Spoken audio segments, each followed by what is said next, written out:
Hello from Morgan, a week in the future of when this episode was recorded, but a month in the past to when it is released. I just wanted to give a little disclaimer.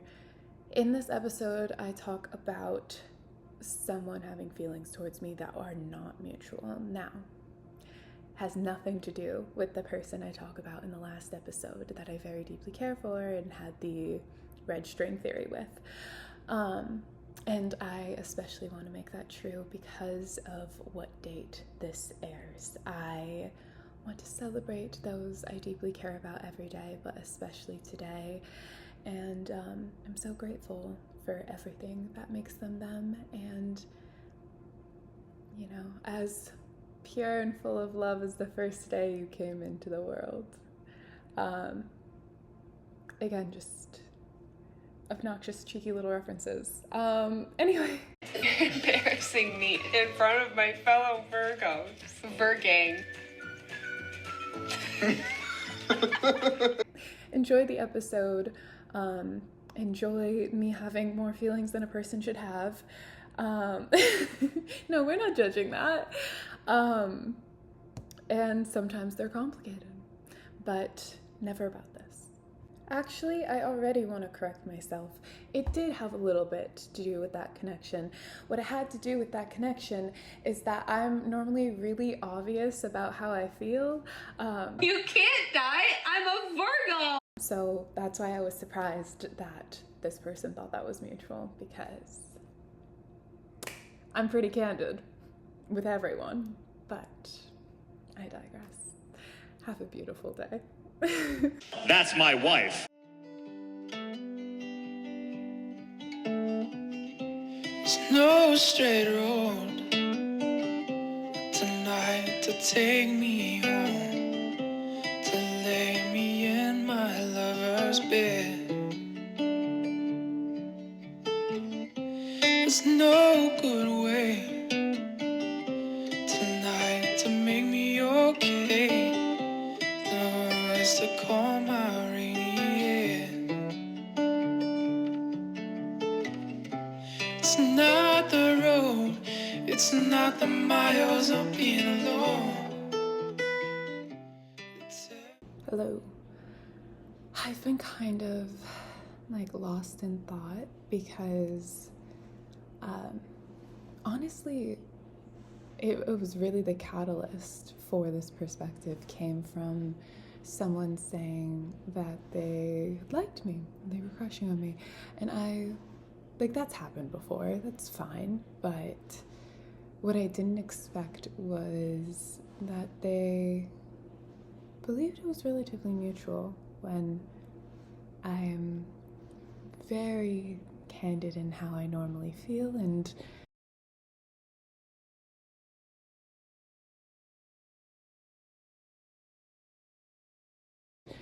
definitely didn't leave anyone to believe that that would be the case. And you know, I've been so grateful that I've had the courage to reach out to my friends. This is the first time I've really had a community outside of one arbitrary, really compassionate and emotionally intelligent person randomly placed in each state that I've been in. And now I have this community, and to believe that I deserve that support and to reach out to them and to hear all of these affirming words and this compassion, you know, people who have said, you know, I'm trying to take a break from social media and I wish I could only have Instagram notifications for you because I want to hear from you, and that, you know, validating how could people misunderstand that's such a red flag, you're so compassionate, yada yada yada, and you know, that's all well and good, but I am no stranger to being perceived in a manner that suits someone else's narrative that is entirely false from my own identity, and that's honestly more often the case than not. But to have this other means of, I don't know, it was just family was always robbed by the idea of me needing to be the scapegoat or the excuse of the problem so that nobody would have accountability. And a lot of people either needed me to be someone that was an enemy, a threat, or something, I don't even know, other to isolate their own self-loathing, or like to hypersexualize or have some sort of crush. And I don't know, I feel like it just cherry picks the kind of people who are there for genuine connection, and then it also makes me rather vulnerable and apprehensive to let people in without knowing if there's truly an ulterior motive. And don't get me wrong, like, I have learned deep compassion and homecoming in my friendships, and that has only bloomed into more really grounded relationships where people don't ask me to be anything other than myself.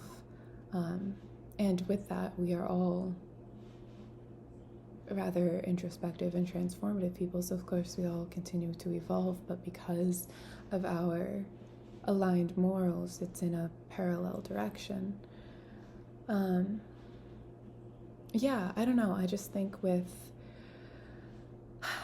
having somebody I considered like in the acquaintance sphere, again, admit feelings, as well as like being confronted with somebody who honestly I had only ever known somebody who had like a serious mental condition, who had, you know, subconsciously chosen me to be that problem, to ever be that cruel, not just somebody who was a person throwing a fit. And to know that just an everyday person was so capable of such cruelty and malice. It's, I don't know, I feel like I'm in a very, as I mentioned to one of my friends, I'm always very introspective and transformative on a day-to-day basis. And, you know, one of those assholes that are like, oh, if you haven't talked to me in a week, you don't know me. Because I constantly see what I could evolve and how I could learn or change my perspective or become more compassionate, just because I've seen how much damage the ripple effect of adhering to limiting beliefs can cause. And so I constantly try to take accountability for that. But even deeper than that, summers have always been a very uncomfortable time for me, even just physically. There's always been, you know, sweating unwillingly and humidity and brightness, and it's just like sensory overload. But even before I came to the school, that was like my first sense of homecoming in academia. I was always fond of academics and the escape from the rest of my life, and despite its own challenges it presented, it was the lesser evil. A lot of lesser evil choices I've had to make in my life, which, you know, is why I fight so hard now, so that I can settle in something that's genuinely a choice and not a lesser evil, and find that peace, and slowly gathering those resources, make them accessible to everyone I can. But anyway, summer has always been a time where there's been a bit of like hibernation and recharging my energy, but also like the most visceral and uncomfortable and ugly transformations that I've had have kind of consistently happened through summers. I've just, again, not feeling a sense of belonging or worthiness, or just being faced with people's ugliest sides. I mentioned earlier that I felt like I've kind of acted like a karmic mirror in my life, and my mere presence in people either brings out the best or worst in them, or near people. I think I said in people. I'm not in anyone. No. Yeah, my mere presence near people have brought out the best or worst in them, and that's why I champion my friends so much, because they are through and through some of the most terrific people that exist. And other than that, it's scary to see the loss of humanity within certain humans. But anyway, that's my thoughts over coffee. My heart, she should be aching. The danger's in, the danger's in, the danger's in, no waiting.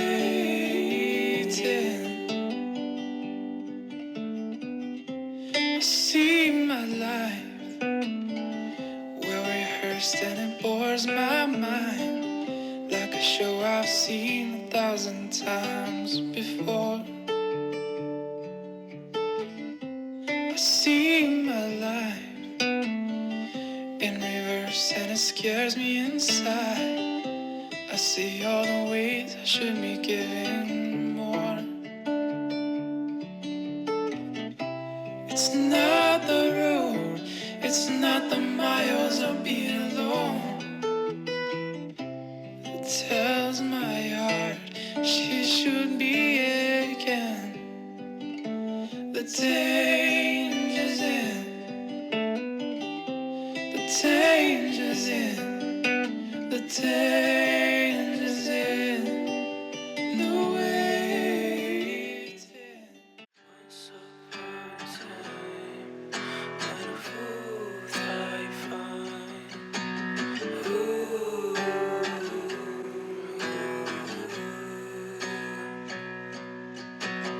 Once upon a time, when a fool thought he'd find purpose in his life along the way.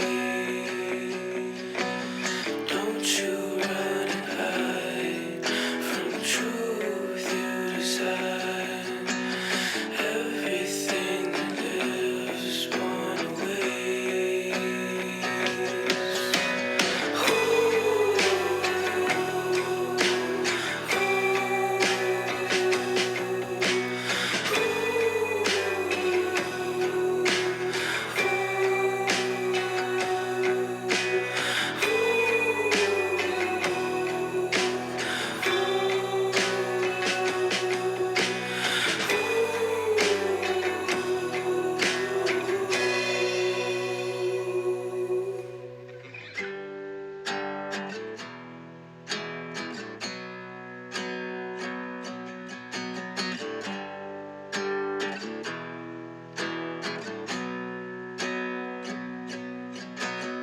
Once upon a time, when a fool thought he'd find purpose in his life along the way.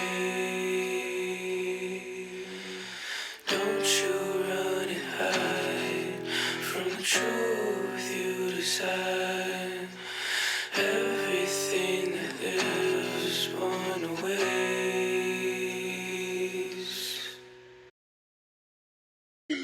Good morning.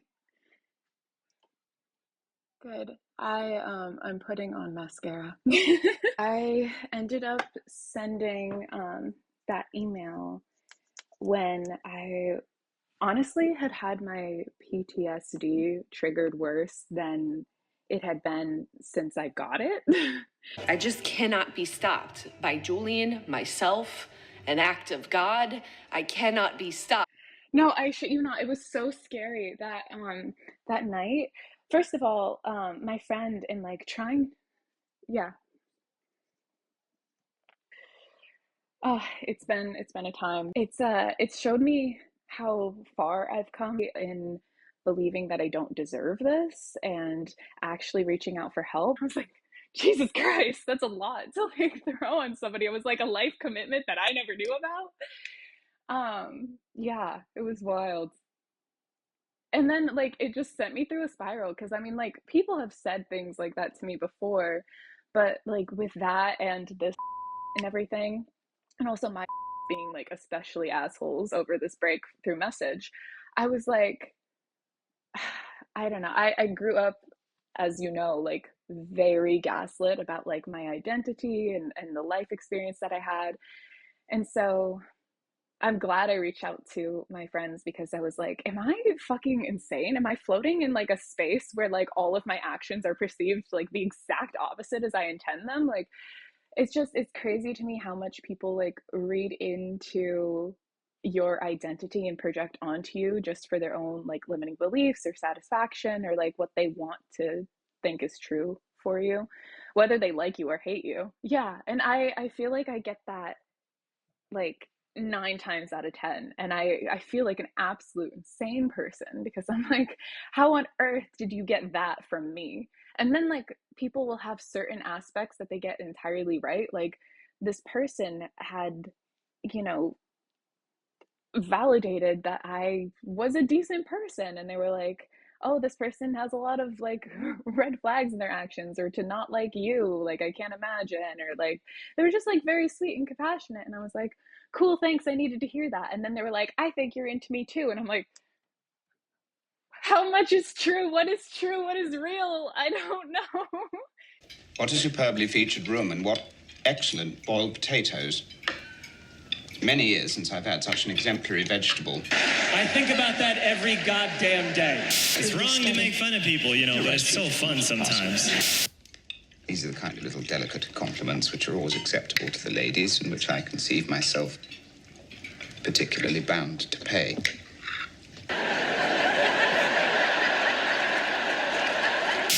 Oh, believe me, no one would suspect your manners to be rehearsed. Now I've thrown him off his rhythm. It's been a time, an interesting summer. Stop. That's crazy. Oh my God. It's so good. Nice.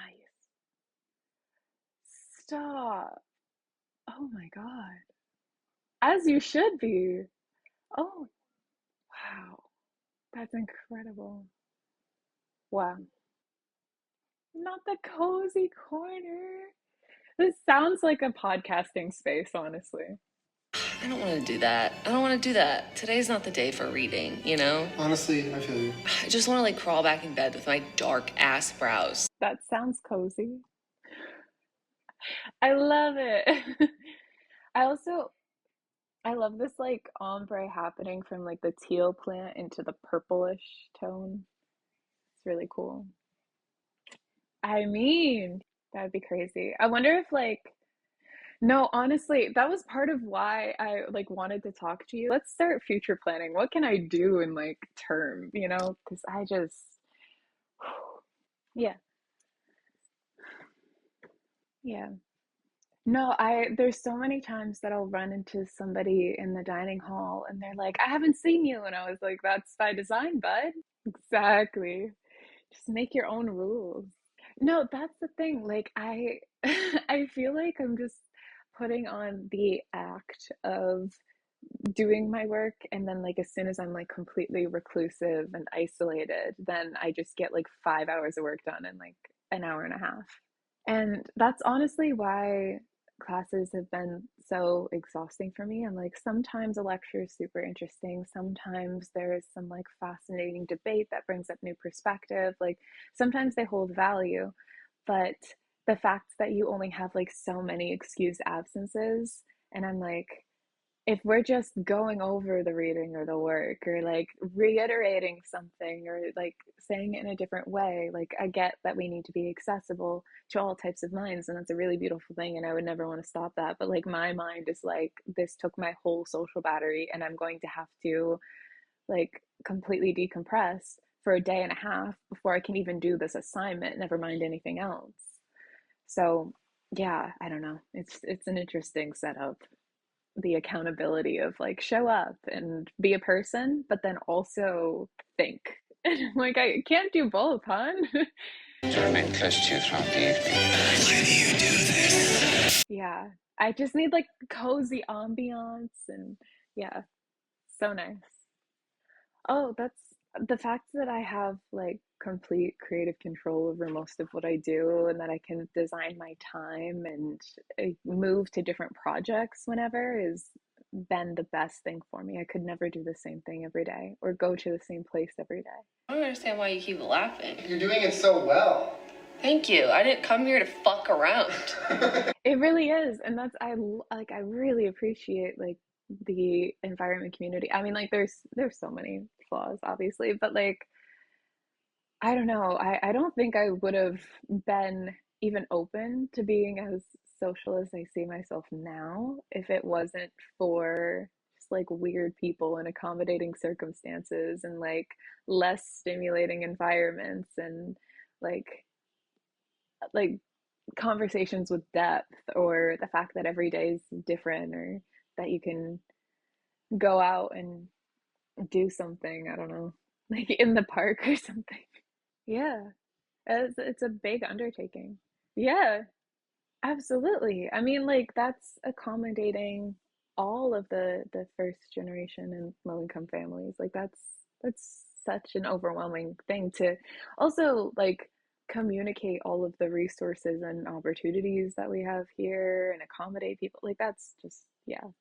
I mean like I get it. I also don't love like how rapidly we're expanding because I mean as you know, the school's like kind of more designed for like older students that are like, oh, I have a entrepreneurial or activism goal. Let me be part of this community that will properly educate me or like give me the resources to build something. But opening it up to so many young people, they're like, I don't know what I'm gonna do. I'm gonna spend mommy and daddy's money on painting classes. Like and like that's a beautiful thing. Like I love that you can also figure it out while you're there. But I think it really like alters what the community looks like, allowing more and more people. But then we also like need that funding to properly support all of these programs that would help the people with missions. And I don't know, it's intimidating thinking of like my own agency that I want to build and like thinking of all of the pitfalls of like I personally can't juggle all of those elements, especially with having like an entirely different um career entrepreneurial thing I also want to do that also within it contains several projects that would take one full person each, and I'm doing all of them. But yeah, I also like don't have the means to compensate like 27 people to do all of those things either. But they're just so necessary, and I'm like, what kind of like resources and databases can be established? Someone's a dick, and then they have to be responsible for writing the policy on how to not be a dick in that manner, and that's great. But there's very few things when there's like an issue that like we permanently implement a system, and I get that that should probably go through like steering and through student governance, and like we should all agree on that, and there's already so much that we discuss every term. But you know, like a problem comes up and we're like, oh, that was fun to deal with, and then like how to deal with it just goes out the window. I feel like that's a remedy to not having enough staff for all of the resources that we need to provide to students, to at least create systems where they're necessary. And I mean, like, I've been saying this a lot recently. It's in a place is normally the reason why systems fall and crumble.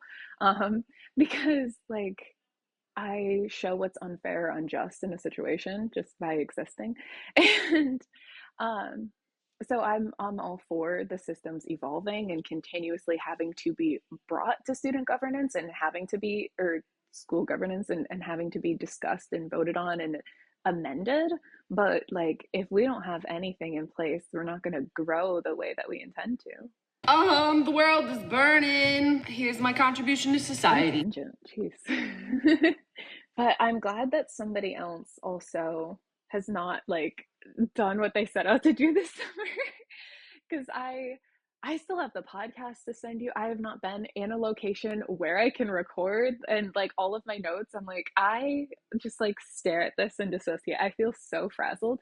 I spent the first like half of the summer just like sleeping because with having to finish my winter finals through spring and not being able to leave campus, I essentially had like the last 22 weeks straight. And so I was just dead to the world. Like I didn't realize how much I needed rest. And then as soon as I was like remotely rest, people were assholes. So it was great.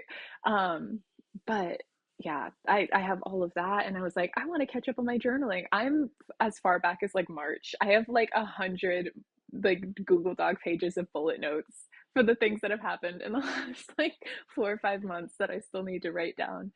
There's so many things, and I'm like trying to like prep some of the other weekly projects so that when I also take on classes, there can still be like regular uploads without me having to like absolutely be deceased. But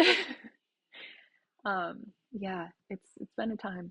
I'm just honestly like day by day, I'm like, okay, today I journaled a little bit. Today I talked to somebody because I needed to. Like today I read a little bit of a book. Oh, it was so necessary. Also, I feel like as I get older too, like I remember a while ago when I was still talking with my therapist, she had mentioned that like kind of once you get on the other side of healing, I mean, not that it ever ends, but like, you know, the part of your life that like it's consumed by, um, you like greatly decrease in your ability to like show up or work or power through because you're not in fight or flight anymore and your whole system has to like recalibrate. And oh my God, I like the amount that I could do. I also just feel so old. Like I feel like everybody's just like kids running around and I'm like, I just want a house and I want to sit down with my tea. I'm like, I'm so tired all the time. Yeah, exactly. I was like, could we settle down? Could we have security maybe? And that's honestly like I why I'm like so anxious of what is my plan. I once I have like some bit of my feet under me, even though I know term is probably gonna like hit me kind of hard as it always does. Like the security of the school, I just want to start thinking about like my breaks in post grad because I was like, you know, for the rest of my classes, like after this fall term, I have 4 terms outside of like the senior project one. And so I'm like, you know, 2 internships, 2 residencies. I could technically do those anywhere. I could technically like design my own thing. So to me, I'm like, I'm anxious about breaks and post grad. I'm like, where am I going to live? Let's establish that over this term before I'm like, oh, next class, next this. Because I'm like, I love the community. It has done wonders for me, like having different perspectives and like how to build and how to think and allowing help and accepting appreciation, like all these things. It's been so beautiful and I don't want to rush my time here because it's so beautiful. And you know, I've worked and waited my whole life for a community like this, but also it's not entirely secure because of those times that I can't depend on it. And I feel so old and tired and I'm like, if I still have to like build 2 whole businesses, I'm like, can I just have a home maybe? Like I'm tired. Yeah. Oh, I know. Well, I mean, I have neglected to do any of the research on the fellowship or the master's, but I'm like greatly considering it. And I'm like, well, does that mean that I can't have like a stable home or start the businesses or have kids or have a dog or anything until I'm like 30? Like that's so much. I don't wanna. But then I'm like also like pros and cons, like what degree of security does that give me? What degree of debt does that put me in? Like how isolated do I have to be if I'm out of the country for a year? Like you know, or even like I want all of the skills to be able to build like long-term sustainable things, but I mean, I feel like most of that will come from like my production, which I would have to do the whole while, and then just kind of like waiting for that to be compensated in a way that I could like live on, and the and predictability of that. And I'm like, you know, all of this stuff, like it's going to teach me these long-term skills or allow me to like do the research that I'm passionate about, which will definitely lead to like me publishing and like me being able to communicate and help people in the way I want and be a part of these communities that I want. But like they're not necessarily like I'm not going to get a great return on those investments. Like if I go for a master's, like that's a lot of debt to just like write a theory and be speaking in some communities and like maybe publish things, maybe have conversations, but really just enjoy thinking. It's not like I'm going into the field or going into education. I mean, like that's always, could be a backup, but like, I mean, I even had that conversation with my therapist because she would joke about me becoming a therapist. I think I had told you about this too, because I would just like always help people. And I'm like, I don't think I can do that one on one. Like the same thing with like arts and like teaching dance or voice. And like, I do it now because like that's how you get the credentials that you need. But like, I can't take on people's things. I've done that too much in my life. Fair. Also, congrats. It's very impressive. Wow. Well, I mean, that's why I was interested in the one that I sent to you because it seemed like you could kind of take the reins on your own research, which I liked. But again, that's not something that's like directly compensated for. So I don't know schools that will still take like American financial aid, but then I'm like, I might want to go for dual citizenship depending on where I am, especially if I'm like building something like a long-term place to stay for winter break and so on. I do already have to think of the fact that like with 3 classes, SWAT, work study, like and everything I produce, I don't have time for any more work besides work study or just like the energy, the spoons for that shit. And but also even just on the island, like nobody hires you as things are closing for winter. Nobody hires you unless you can promise that you're going to be there all year. I can't take on more during the academic year. And I don't have a place to live during breaks. I can't be in one place long enough to actually get a job. So I'm like, what do you mean? Ugh, it's exhausting. Oh, constantly. Like I feel like I especially because at that time I like deep dove into like psychology. Like I was taking home textbooks. I was healing hardcore. I was like, I will not pass on the shit that you handed to me. And they just like could not see that I was actually accomplishing anything. And like even my therapist was like, it's 7 years. You've done like 3 decades of like research and work and like transformation. I'm like, I know. But to them, they were like, she's not working. Doesn't anyone want to know why? Sometimes people would say, what do you think you're doing? But that just meant stop. Your mother will never see you again if you do not marry Mr. Collins, and I will never see you again if you do. The other shoe just dropped. Foreign concept. Yes. Totally. Yeah. No, I appreciated it. Thank you. Oh, I'm in North Branch in Massachusetts. Or at least during those weekends, I'll be in North Branch.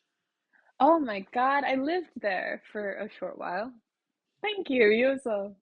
So I had a Zoom meeting with one of the professors at my school from like 10:30 to 11:30, and then I was just editing the Divine Diaries. Now it's about 3:30, and I'm going to hop back onto another call with another professor for a little bit. Hello. All right, all things considered, how are you? Yeah, I've kind of felt the same way. I've been traveling a lot too, and there's just the lack of consistency has meant a lack of consistency and productivity. So, yeah. Oh God, you should have seen my wardrobe when I lived here. It was like real heavy sweaters. Yeah, it's the juxtaposition for me. Yes. Yes, yes, yes. Yeah, I think after all of the chaos of like not having a stable place to go, I really want to prioritize where I'm going to live, especially with winter break coming up right after term. Um, but after that, I'm not overly concerned about my classes because after this next term, there's technically 5 more terms till I graduate. One of them is going to be a senior project, and you can technically do 2 internships and 2 residencies for credit. So if I find some stable place to live, I can design the rest of my bachelor's. So I I would like to prioritize a living because I mean, I don't want to rush my time here. I've never felt like such a sense of community, and just the resources and people have really helped me in the ways that I needed and the reasons I came here. But um, I definitely, like, this is my only home, and so I need something stable when I'm not allowed to stay there. Yeah. No, through a website. It's actually in Birmingham City Centre, England. Anxiety provoking after, I mean, like, I'm used to that. I have 25 years of everything up in the air. I have no idea what's happening. But I don't want to keep treading water. I'd like to find some stable ground. Like, he's so knowledgeable and I want to learn so much from him, but I just learn in a very different way. And he always grades me fairly for what I'm able to do, but I also feel like so inhibited in what I'm able to do. And it's between like my lack of understanding and natural resistance to the structure, and then also that I'm doing really vulnerable work emotionally, and I'm like, I mean, one time I like played him part of a song and I was like visibly shaking. So it was definitely asking a lot of me. But I'm still glad I did it. Like, I learned a lot. Yeah, I think despite this first album being such an overwhelming undertaking, I don't think it's one that I'm going to perform much of. I feel like I very quickly want to move on to the next one and probably perform that one because it's too much to, there's already so many elements of vulnerability and like soul exposure in performing, and to like ask me to do that to that album is a lot.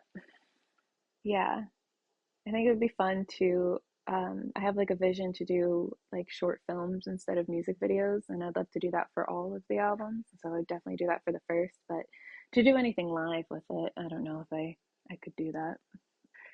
Yeah, I wanted to for that, and the weren't there like a like psych teachers or science teachers, something that I was very interested in both of those searches as well. Yeah, that would be cool.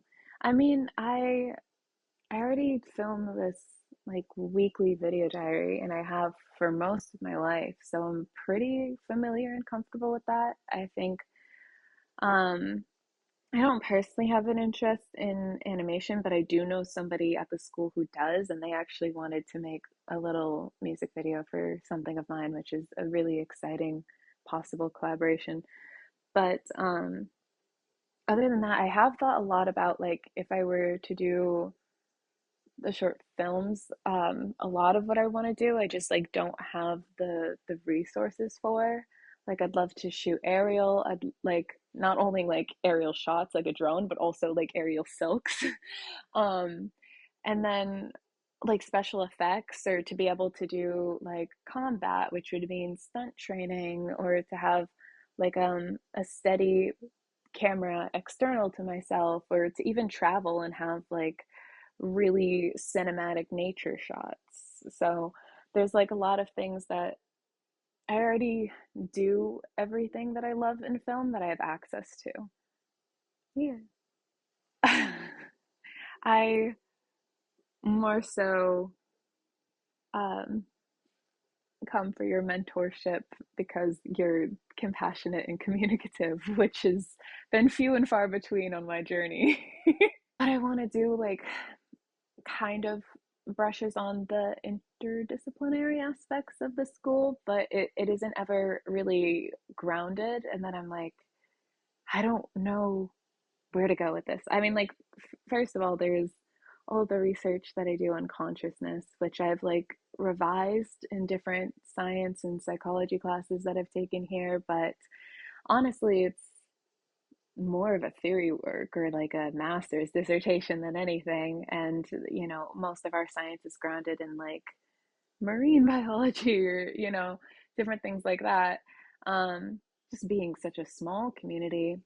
And so I find that, like, you know, I can take a course where I have to do other things, and then I get like some freedom to elaborate on my research, and then I get a professor that's like, wow, that's a lot. And then I get like a little feedback and a little bit of time to revise it.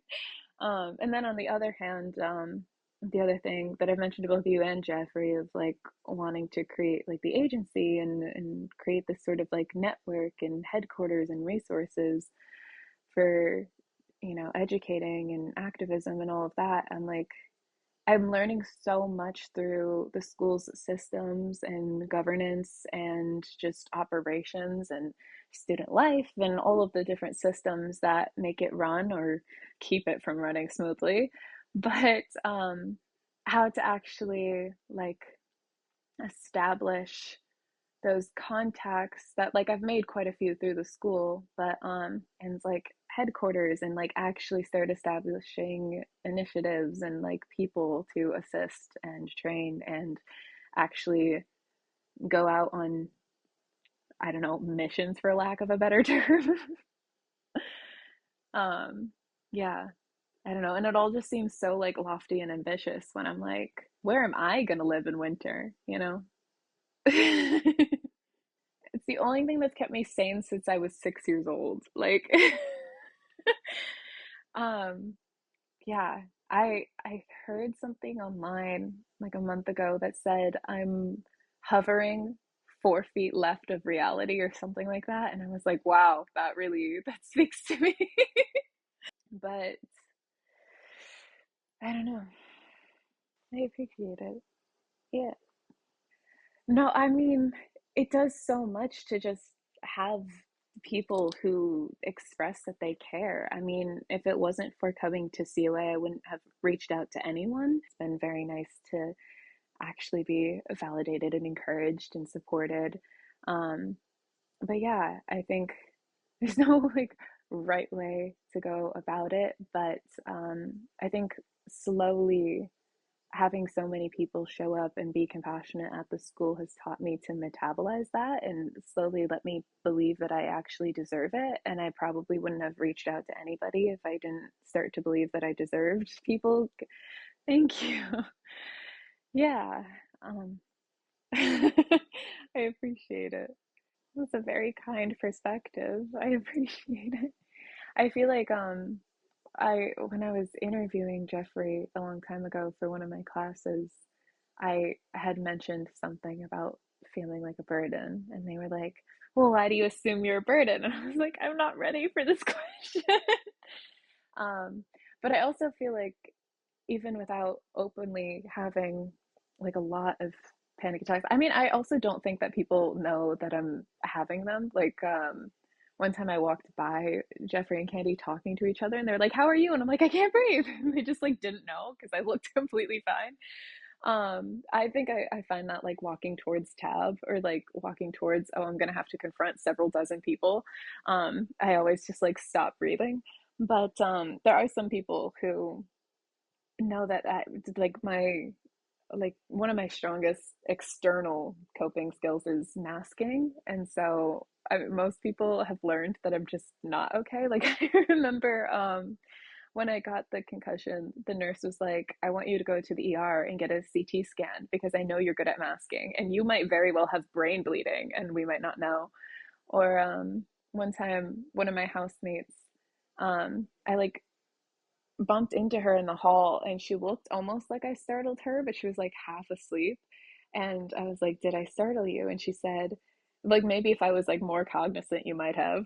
And I said, I've been being startled a lot by people recently. And she goes, oh no, is your nervous system regulated? I'm like, of course not. It's me. And then she was like, oh, that was a really dumb question to ask. Um, so I mean, like I definitely have my moments. I mean, even that one day that I got like really bad, I was like already like in my PJs with my sleepy time tea and I was ready to have an early morning and then I'm like, wow, I'm not going to sleep for hours now. That's great. Um, so yeah, I mean, also just having grace with yourself and like allowing yourself to be how you do and take that time and space. As much as the work that I put on my plate kind of overwhelms me, it also reinforces the beliefs that have helped me and just the truths that I've learned about things. I mean, like the consciousness work that I've done has taught me that it's not necessarily about working harder, but like truly believing that you can do things or have things or be things, or the creative work that I do, like having an outlet or self-expression, or connecting to people, or having a community, or like validating people's feelings and experiences by sharing my own. All of it has helped me greatly. So, I mean, like, it's exhausting, but it's really fulfilling work, and it supports like the direction I'm trying to go personally as well. Yeah, yeah, that'd be nice. Yeah, just the little things. Well, that's also like with it being a challenge, I've been really having to be cognizant of like my mental diet and narrative, where I'm like, okay, just because people are being assholes doesn't mean I don't deserve my needs to be met. Just because it's been challenging for me to get my needs met doesn't mean I don't deserve them or that I don't need them. And like really trying to, I mean, it's so much easier in school when we have that safety net, and there's food security and home security and friends and interesting topics to talk about and all of that. But like as soon as that fades away, reminding myself that I'm still capable of attaining it, even if I don't know how, and like to not get into some like limiting mindset that will keep me from seeing opportunities. And then also that I deserve it, and not spiral, and not like allow that to impact my own mental well-being or perspective. 25. Mhm. Well, I mean, I've gotten comments like that for years. I was actually just telling Jeffrey, when my family has like very strong limiting beliefs. I was always like the wise, mature, intelligent kid until I was like 18, and then they were like, "Why didn't you get like a small town job and safe bet partner and blah blah blah blah, and like have a shitty apartment and all these things?" That I select a wife. Oh, that's what I thought you'd say, you dumb fucking horse. Mr. Collins. So I must conclude that you simply seek to increase my love by suspense. So, and I made that my whole life. Like my interests, my academics, my hobbies, my personality, everything took a back burner. Um, and so, I mean, that's how I was able to make that progress. But it feels like very othering, because when like nobody around you is taking that accountability, you're an island where you're just like, okay, well, I have all of these skills. And I mean, I'm glad that I did it, because it allows me to cultivate healthy relationships. And I definitely like, if I want to impact the community both in an activism way and also in like a having a family way, like I want to do so in a healthy manner. Um, but yeah, it's weird, because people are like, oh, that's mature, and then like you're still alone in it for a lot of things. So A private audience with Miss Elizabeth in the course of the morning. Fell deadly silent is what they all did. Certainly. Lizzie will be very happy indeed. No. No. No. No. All right, proceed. Jane. So, forget about that poor son of a bitch. Anyway, none of us really know our fathers. Anyway. yeah, I mean, I wouldn't want it any other way, but it's still like, uh, yeah. Yeah, I mean, I used to have like one really incredible friend per state, and now being at this school, like there are several people with like quite a degree of emotional intelligence, and it makes me feel a lot less alone. I I ended up talking to, I think I had told you this, my great uncle, for the first time before I came to this school, and I actually used like an audio from talking to him for the intro of one of my songs, because he was the first one on my side of the family to validate anything having happened for generations. But he had made a comment about like the maturity and perspective and all of that, and we kind of went down this rabbit hole of like being cognizant of your own mortality. And like, yeah, there's a lot of elements of like psychology and how to view life and relationships and treating people. I want to be as present as possible, and I want to have as much of a positive impact, but also be like mindful and enjoy the journey, and not constantly be future oriented, as much as that was so necessary in the past. I finally have a present worth being present for. I appreciate it. I've appreciated all of the help that you've given me over my time at Seahawk. Talk to you soon. Bye. I have crippling anxiety all the time. And just forget the world. What did you say? I didn't say anything. I made a sound. No, him. I was just saying the song. I don't think you did. I was kind of mumbling it. I thought you were saying like All I just said was just for a little while. Oh. While I said it